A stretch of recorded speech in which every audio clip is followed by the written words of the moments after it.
The biggest terrorist tragedy the world has so far seen is being planned aboard a large airplane that is parked on the tarmac at Marseilles Airport in France.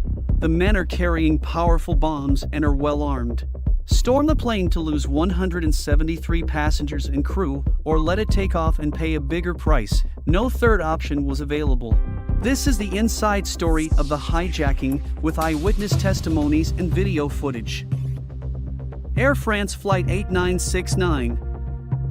On December 24, 1994, the crew and passengers on board Air France Flight 8969 expected a quick and uneventful flight from Algiers to Paris. Four men dressed as Algerian policemen boarded the plane for what appeared to be a routine check. The Algerian military started surrounding the Air France flight as soon as they noticed that Flight 8969 appeared to have an unauthorized delay. The crew on board recognized those men as terrorists right away when one of the hijackers shouted "Taghut," the Arabic word for infidel, as soon as he noticed the GIS operators assembling outside the aircraft. Initially, the passengers had no idea that the fake security officers had boarded the aircraft and had begun routinely checking passports. Suddenly they pulled out their AK-47 and Uzi assault guns and took control of Air France Flight 8969. To prove their commitment, hijackers killed 2 passengers, a Vietnamese diplomat and an Algerian police officer.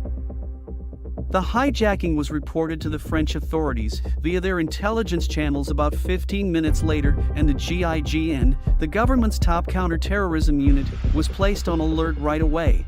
The negotiations with the terrorists, who employed the pilot as a go-between, were personally led by the Interior Minister of Algeria.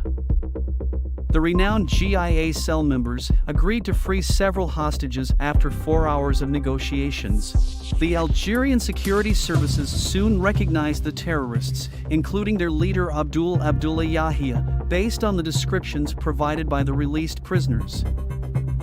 The French government instructed 35 GIGN operators to move after nearly 9 hours into the hijacking and hostage crisis.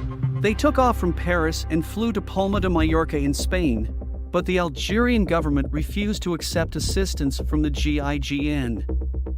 The hijackers intended to depart and fly to Paris the following day, but the Algerian security forces refused to allow the flight to take off. When the Algerian authorities failed to comply with their demands, the hijackers killed a French passenger shortly after.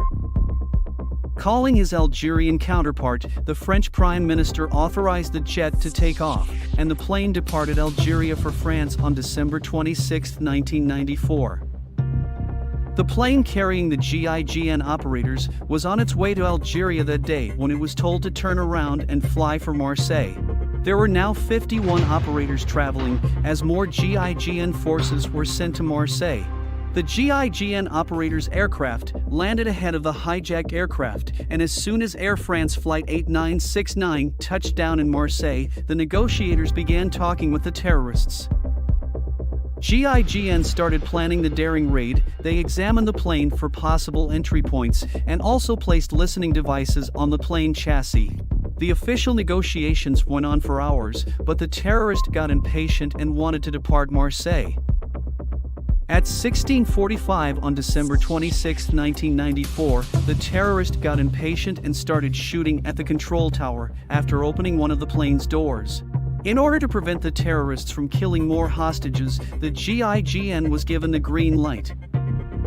At 17:17, 3 8-man teams went into action. They used 3 mobile ramps to approach the aircraft, but as they did, the terrorist opened fire. The first team entered the plane through the front door, and the first 6 operators were injured. The rear doors of the aircraft were used by the other 2 teams to enter.